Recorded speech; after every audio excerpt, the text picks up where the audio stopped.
Sasa nipe sasa zile dakika 90 ambazo unaziona. Bwana umesema zaidi ya goli moja kwamba hapo ni matokeo ambayo unayatarajia wewe hivyo.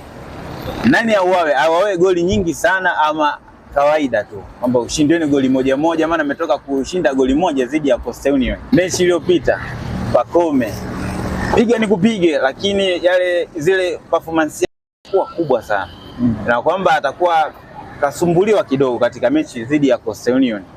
Sasa leo anakutana na mpinzani mkubwa ambaye analeta sasa upinzani mkubwa ambaye ni Azam, wanatamtamu lambalamba. Sasa unauonaje sasa mchezo wa leo? Pacome anaweza asicheze dakika 90 zote na akatoka, ama akacheza dakika 90 zote. Kwamba mchezaji wenu Dar es Salaam Africans sana mtegemea sana Pacome atengeneze vitu ndipo ampe mtu fulani, ampe Mzize ama ampe Duke Abuya.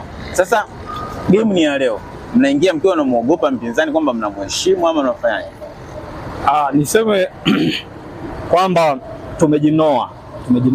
Pacome kipindi cha kwanza lazima afunge, naweza likaa bao moja au zaidi ya moja.